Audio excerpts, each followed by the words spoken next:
Olá, galerinha, tudo bom? Eu sou a professora Beatriz Carvalho, a professora do 7º ano de História. Então, vamos começar com a nossa aula número 32. O que nós vamos falar hoje? Nossa, vai ter muita coisa legal. Vocês já tiveram história sobre as monarquias absolutistas, né? Já estudamos a América Espanhola, agora nós vamos estudar a América Portuguesa, que inclui o nosso Brasil. Então, vem comigo. Primeiramente, nós começamos, claro, com os objetivos da nossa aula. Vamos lá? Compreender a complexidade das grandes navegações e compreender as causas da expansão marítima portuguesa e suas consequências para a época e para os dias atuais. Como nós já sabemos, as grandes navegações foram um grande boom da época da Idade Moderna, não é verdade? Vamos entender por quê. Olha lá, mas antes disso, nós sempre começamos com uma perguntinha, não é verdade? O impacto cultural, o que vocês acham? Será que teve esse impacto cultural para os colonizados e para os colonizadores? Então, o que você acha? Vamos refletir? Vamos pensar? Até o final da aula, a prof responde e conversa mais um pouquinho com vocês. Combinado? Então, vamos lembrar um pouquinho do que nós já estudamos até aqui. Olhe lá, vocês estudaram com a professora Bárbara. Processo de colonização da América Espanhola. Ocupação, exploração, o domínio da imposição cultural, a economia colonial, mineração, né, as suas atividades, a mita e encomienda. Estudaram também como era a administração colonial, a criação dos órgãos, né, como a Casa de Contratação, Conselho das Índias. Eles criaram os vice-reinos lá também, né? E olha só, como que era aquela sociedade, né? Tinha os chapetones, os crioulos, os mestiços, os indígenas e os africanos escravizados. Hoje nós vamos aprender a América Portuguesa. Olha lá. Mas, como vocês sabem, o mar sempre trouxe um grande fascínio para o ser humano, não é verdade? Os oceanos Atlântico e Índico foram fundamentais para a expansão marítima europeia. E a travessia do Cabo da Boa Esperança, que nós vamos conversar também sobre ele, foi um marco para as navegações. Nossa, professora, você trouxe um desenho da Moana? Olha que bacana! Por que a professora trouxe isso? Pensa bem, o desconhecido sempre foi um fascínio para o ser humano. Eles não sabiam o que tinha do lado de lá. Era igual a Moana, ela não sabia o que tinha depois da arrebentação, não era verdade? Então, os antigos também não sabiam. Então, eles tinham ideias mirabolantes, né? O que será que tem do outro lado? Será que a Terra é plana? Será que ela é redonda? Será que eu chego lá no final do horizonte e blum, eu caio? Será que tem monstros? O que será que tem lá? O desconhecido. Mas, olha lá, não podemos esquecer, o homem no final do século XIV ainda mantinha muitos traços medievais e ainda sofria influência dos mitos e lendas sobre o Mar Tenebroso, nome dados pelos navegadores ao Oceano Atlântico. Lembra da transição da Idade Média para a Moderna, que não aconteceu do sábado para o domingo? Demorou anos, gerações. Então, eles ainda tinham resquícios do homem da Idade Média, então eles ainda tinham esses medos. Olha lá um mapa, a professora trouxe um mapa para vocês da época. Olha como eles enxergavam como era. Olha lá, monstro, olha aqui, ó, navio afundando, eles não tinham ideia nenhuma. E como era tudo muito longe e tudo muito demorado, muitas vezes os que iam nunca mais voltavam. Olha lá, coitadinho, né? Então, eles tinham medo desse mar, eles tinham medo de ser marinheiros. Agora, vamos estudar as expedições. Como eram compostas essas expedições marítimas, tá? Ultramarinas. Olha lá, eram compostas em geral por um comandante e alguns oficiais, auxiliares, soldados, religiosos, marinheiros, em geral, pobres e analfabetos. Os nobres ou os burgueses, imagine, eles estavam bem instalados na Europa, né? Tinham suas casas, tinham suas posses. Vocês acham que eles iam entrar no navio para, sei lá, achar o quê? Aonde talvez não voltar? Não, né? Então acabava sendo sempre o camponês ou então o mais humilde, o que estava passando fome, que resolvia vir e navegar junto. Com, quem sabe, talvez, né, conseguir alguma riqueza e melhorar um pouco de vida. Artesãos e um médico. Sempre tinha um médico e um padre, um religioso junto. A alimentação era composta basicamente de biscoitos, carne salgada, peixe seco, banha, lentilha, arroz, alho, azeite, açúcar, passas, mel e vinho. Também levavam galinhas e patos vivos para sacrificar durante a viagem. Pato vivo? É. Galerinha, não tinha geladeira. Como é que eles iam conservar aquelas carnes? Então, eles levavam os animais vivos. E outra coisa, levavam alguns alimentos que deteriorassem, assim, menos, não, demorassem um pouquinho mais para estragar, não é verdade? Porque senão eles comiam tudo estragado e podre. E isso acontecia. Agora vocês imaginem só, se tinha galinha e tinha pato, onde que eles faziam as necessidades? Dentro do navio. E onde é que eles ficavam? Junto com a comida. Então, só para vocês imaginarem como era a situação. Olhe lá o que acontecia também. Diversas doenças atingiam os tripulantes, como tifo, coqueluche, sarampo, porém a mais temida era presta atenção, escorbuto. Lá vem a professora com a palavrinha difícil, né? Era o mal das gengivas. Olha lá, provocado pela falta de vitamina C contida em alimentos frescos, viu?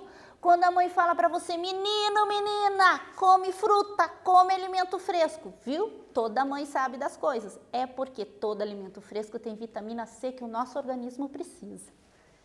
Olha lá, o risco do naufrágio também assustava, claro, né? Uma das regiões mais temidas era o extremo sul da África, lá no finalzinho dela, conhecida como Cabo das Tormentas, que mudou de nome depois e nós vamos estudar. As calmarias também eram perigosas, sem o vento e a deriva morriam de fome. As naus, elas eram tocadas pelo vento. E se não tivesse vento, o que acontecia? Acabava tudo, o alimento e inclusive a água. Por isso que eles levavam vinho, porque eles só tomavam água se fosse da chuva. Olhe lá, vamos para a nossa primeira atividade? Copie com calma e responda as questões em seu caderno. Quais eram os alimentos levados para as expedições marítimas?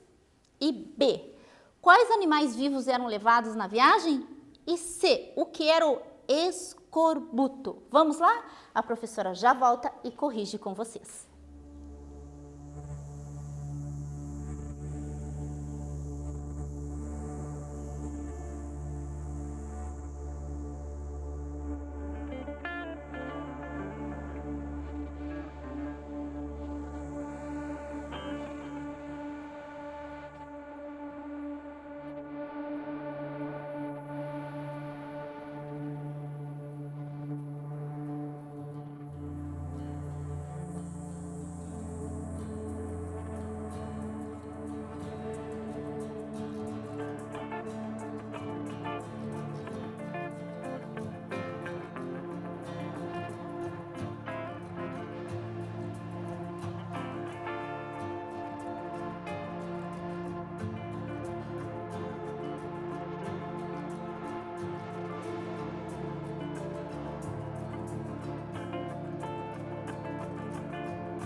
Olá, galerinha, vamos para a correção?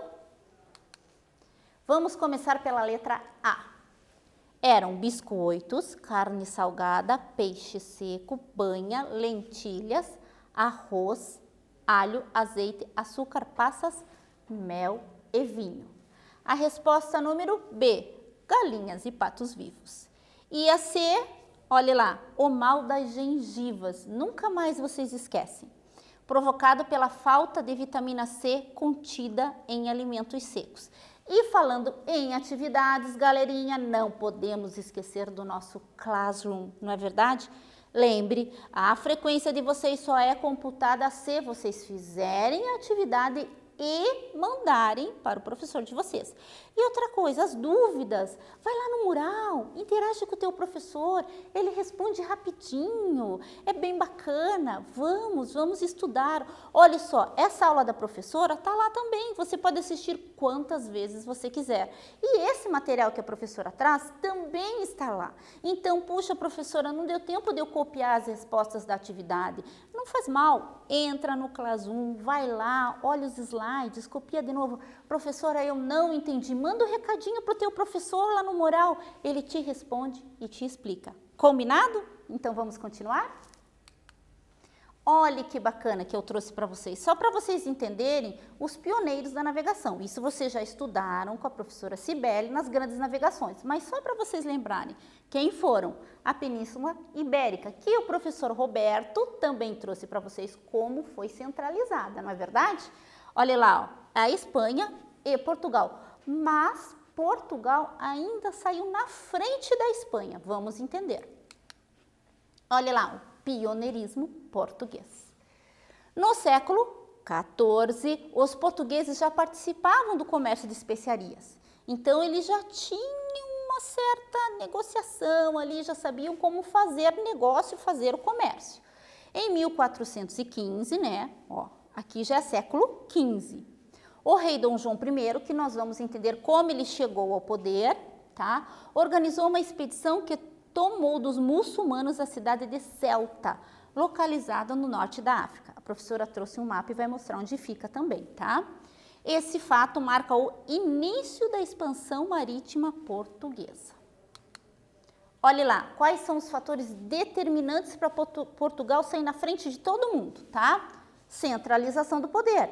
Lembra as monarquias absolutistas? Então, Portugal foi o primeiro país a centralizar o seu poder, a sua monarquia. Ok? Um vasto conhecimento na pescaria marítima. Por quê? Portugal está lá no cantinho, assim, ó, né? Então, o que acontece? Eles têm o mar, então o alimento deles eles tiravam do mar. Então, eles já tinham essa experiência marítima. O desenvolvimento de técnicas de navegação. Os portugueses aperfeiçoaram mapas, adaptaram a bússola e, claro, as suas embarcações e inventaram as caravelas. Duas coisas para vocês. Primeiramente, lá atrás, o Dom Infante, né, Dom Henrique, ele pediu para o irmão dele, Pedro, para que desse um território chamado de Sagres, lá no território português, e montou uma escola marítima. Foi lá que tudo começou. Então, lá ele tinha engenheiros, ele tinha matemáticos, e então ele tinha uma escola para formar marinheiros, para entender como que era toda essa técnica da navegação. Então, por isso também mais um fato que ajudou que Portugal fosse uma das pioneiras, tá? Nesse comércio ultramarino. Olha lá, vamos para uma atividade? Copie com calma e responda em seu caderno qual foi o fato que deu origem, tá? A expansão marítima portuguesa. Vamos lá? Rapidinho a professora volta e corrige para vocês.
olá, galerinha, vamos corrigir? Olhe lá, então lembra? A origem, tá? Foi 1415, século XV. O rei Dom João I organizou uma expedição que tomou dos muçulmanos a cidade de Ceuta, localizada no norte da África. Então agora, como a professora prometeu, vai explicar para vocês como Dom João chegou no poder. Olhe lá, através da Revolução de Aves. Em 1383, aqui é século XIV, com a morte do rei de Portugal, o rei de Castela, né, que ainda não era a Espanha, era o rei, lembra Castela, Isabel, Fernando, então, lembra que eles eram tudo meio parentes, as monarquias? Então, olha lá, tentou ocupar o trono português. Mas o povo de Portugal, liderado pela burguesia, que já era rica, resistiu e venceu os castelhanos na Revolução de Aves, 1383 a 1385. O seu líder, quem era? Dom João, mestre de Aves. Tornou-se, então, Dom João I e a dinastia de Aves. Olhe lá, olhe ele, né? Aqui a professora trouxe para você uma pintura do Dom João. E com agradecimento, claro, né? A burguesia ajudou ele a conseguir a retomar, ou então a não deixar, né, que os castelhanos pegassem o trono. Os reis de toda a dinastia, de toda a família de Aves, incentivaram o comércio e a navegação, uma das principais fontes de renda da burguesia portuguesa na época. Quais eram os interessados nas grandes navegações? Claro, a coroa, a monarquia, porque a exploração das colônias e o comércio. E quem é que comandava o comércio? A burguesia. Olha lá, chegou a hora que vocês mais gostam, a hora do quiz. Quem é que está aí com você hoje? Hein? Tem algum amigo? Não? O irmão? A mãe? O pai? O papagaio? Lembra que a gente não pode esquecer do papagaio? Vamos ver quem acerta dessa vez? Vamos lá. Sobre Portugal e as grandes navegações, é correto afirmar: os portugueses inventaram a bússola? Os portugueses inventaram as caravelas? Os portugueses foram os primeiros a chegarem na América? Ou os portugueses não queriam chegar às Índias? Qual dessa está certa? Vamos ver quem é que vai acertar? A prof já volta e corrige para vocês.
Oi, galerinha, vamos lá? Vamos ver quem acertou o quiz?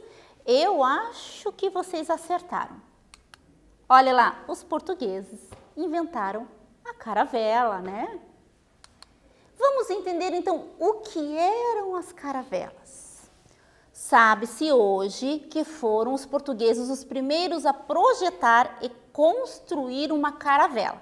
Fato ocorrido por volta de 1440, século XV. Além de serem ligeiras e fáceis de manobrar, as caravelas podiam entrar em rios também, contornar bancos de areia, e zarpar com uma certa velocidade em caso de ataque. Lembra que a Inglaterra gostava dos corsários? Lembra da Rainha Elizabeth I, que contratava os piratas para atacarem as outras naus? Então, olha aqui, ó, vantagem da caravela. Além disso, podiam também efetuar manobras rápidas que dispensavam o uso de remos, navegar em zigue-zagues e eram capazes de navegar contra o vento. A professora trouxe um negócio bem bacana para mostrar para vocês. Olha só que legal. A professora trouxe um barco, para mostrar para vocês a diferença das naus e das caravelas.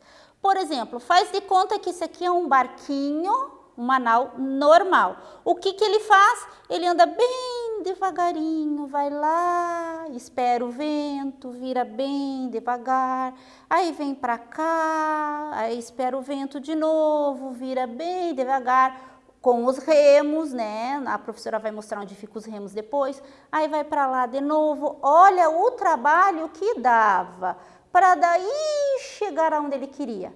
Porém, as caravelas, a diferença entre elas, as naus tinham um mastro só, com uma vela mais ou menos nesse estilo. As caravelas não, eram de 3 a 4 mastros e as velas eram assim, ó, né, meio abauladinhas. O que a caravela fazia? Ela era super poderosa dos mares, ela zigue-zagueava, olha só. Entendeu? Porque as velas dela não eram fixas, eram móveis. Então, o que que acontecia? Ela chegava muito mais rápido.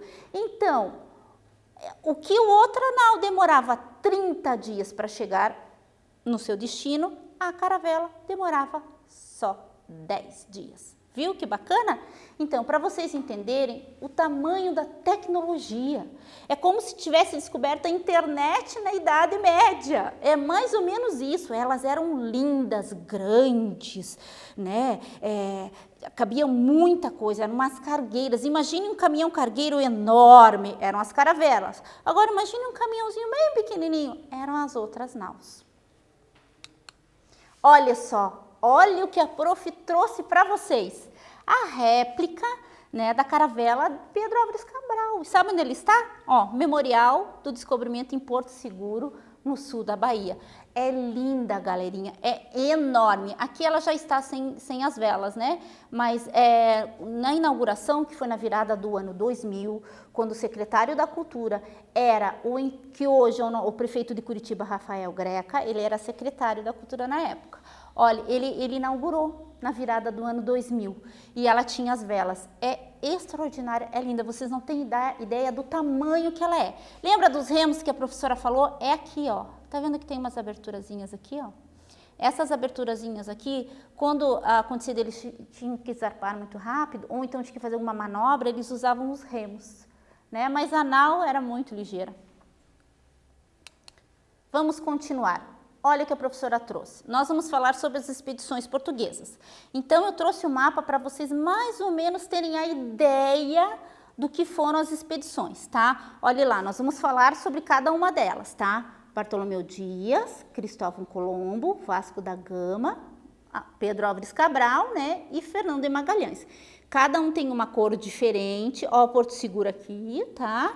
Olha, o Cabo das Tormentas, que depois virou o Cabo da Boa Esperança, né? Olha, lembra que nós falamos da cidade de Ceuta? Olha lá onde que ela fica. Olha aqui, ó.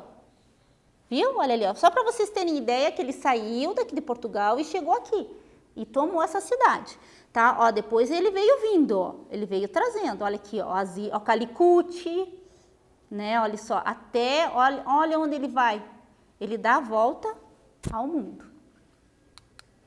Então, vamos começar. Com calma, prestem atenção e depois copiem no caderno, que isso é muito importante. Combinado, galerinha? Olha lá, cronologia para vocês. 1415, a conquista de Celta, que nós já falamos lá na África. 1419, os portugueses chegaram às Ilhas de Madeira. Mais um pouquinho para frente. 1427, chegaram nos Açores. 1443, atingem a ilha Arguim, junto ao Rio de Ouro, e no ano seguinte no Rio Senegal. Olha lá, 1447, ó, uma conquista atrás da outra. Criaram a primeira feitoria. O que é feitoria? Nós vamos estudar também. Digamos que é uma casa de comércio, lá na frente nós vamos estudar. Iniciaram o comércio com os africanos, tá? Que envolvia principalmente ouro em pó, claro, escravos, né? Armas de fogo e a pólvora. Fez grande diferença na colonização também. 1456, chegaram às ilhas do Cabo Verde, constroem engenhos para a produção de cana-de-açúcar, utilizando a mão de obra africana, ó, que eles trouxeram daqui, ó, tá? Escravizada. E, por causa dessa cana-de-açúcar que deu certo nas ilhas do Cabo Verde, a cana-de-açúcar veio para o Brasil também. Olha lá, 1482, erguem o castelo de São Jorge da Mina e nesse mesmo ano chegaram à foz do rio Zaire, iniciando a exploração do Congo. Foi uma grande colônia também. E 488, Bartolomeu Dias, ó, presta atenção, isso é muito importante, contorna o Cabo das Tormentas. Lembra lá no finalzinho da África, olha lá, situado no extremo sul da África. Para valorizar o feito, o rei de Portugal, que já era Dom João II, muda o nome do local para Cabo da Boa Esperança. Isso aqui foi o segundo boom. A caravela o primeiro e esse o segundo. Consegui contornar para chegar nas Índias. Aí, em 1498, Vasco da Gama chega em Calicut. Lembra que a professora mostrou lá na Ásia, lá em cima? Olha lá, na Índia, uma das mais importantes fontes de especiarias orientais. Em 1500, quem? Aonde? Pedro Álvares Cabral chega ao nosso Brasil. Ó, eu trouxe outra vez o mapa para vocês entenderem. Olha lá onde fica Calicut, tá? Para vocês entenderem. Olha o Congo aqui, tá? Olha lá, cidade de Celta, tá vendo? Olha aqui, ó. Só para vocês conseguirem entender, ó, o arquipélago das Ilhas Verdes, que a professora falou, as Ilhas da Madeira, só para vocês entenderem como todo esse trajeto foi importante. Olha aqui, ó, o Cabo da Boa Esperança. Eles não conseguiam passar daqui a princípio. Aí eles não conseguiam, claro, chegar até onde eles queriam, na Índia. Vamos para mais uma atividade? Vamos lá. Avalie as alternativas e escreva em seu caderno V para a verdadeira e F para as falsas. Vamos lá. Em 1419, os portugueses chegaram às Ilhas da Madeira. Verdadeiro ou falso? A chegada de Vasco da Gama a Calicut trouxe muito lucro para a coroa portuguesa. Verdadeiro ou falso?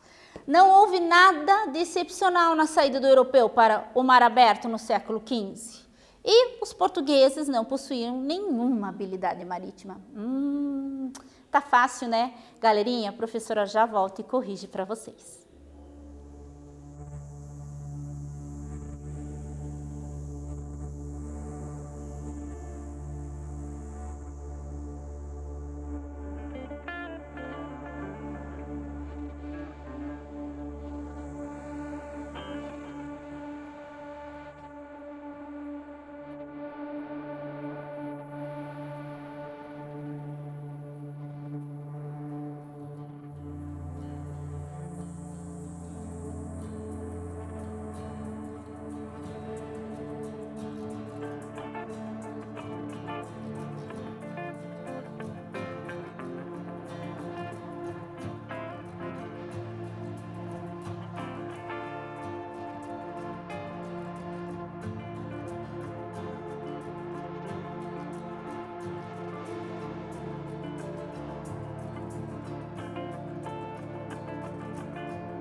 Olá, galerinha, vamos para a correção?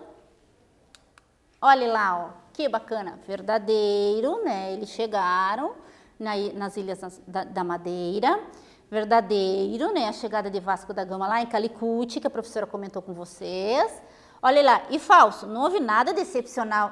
Ah, claro que é falso, né? Imagine, foi o grande momento da época, como que não teve nada de excepcional? E os portugueses não possuíam nenhuma habilidade marítima. Ah, que mentira, né? Claro, eles foram os pioneiros das grandes navegações, né? Das navegações ultramarinas. Não, professora, já está acabando a aula. Que pena. Não faz mal, na aula que vem nós continuamos mais com esse assunto. E o que nós aprendemos hoje? A saída para o Oceano Atlântico foi necessária para a chegada ao novo continente e para encontrar uma nova rota de comércio para as Índias. Porque vocês sabem, os muçulmanos tomaram conta daquele território, por isso não se podia mais passar por terra. Então, claro, vamos ter uma ideia nova e vamos pelo mar. Olha lá, e os fatores que levaram os portugueses a serem os pioneiros nesse processo das navegações marítimas. Olha lá, e na próxima aula, olha que bacana, a chegada de Pedro Álvares Cabral à terra de Santa Cruz. Onde será que é? E as feitorias, lembra que a professora falou que ia explicar o que era? E o comércio na colônia. Então, galerinha, essa foi a aula de hoje. Espero que vocês tenham gostado. História do Brasil é muito gostoso. É uma delícia estudar e saber da história do nosso país, da nossa história. Mais uma vez, não esqueçam do nosso Classroom. É muito importante que vocês conversem com o professor de vocês no mural. Assim, eles têm a ideia se vocês estão entendendo a matéria ou não, as dúvidas, não é verdade? É onde você tem mais proximidade, é com o teu professor do Classroom. E logo, logo, tudo passa e as aulas voltam e daí vocês vão conversar com eles pessoalmente. Outra coisa, sabe quem é que está ajudando a prof hoje? A Viviana. É ela que está conversando também com os nossos amiguinhos que tem problema auditivo. Então, meus amigos, eu espero vocês na próxima aula, sem falta, com muito carinho. Não faltem. Até lá!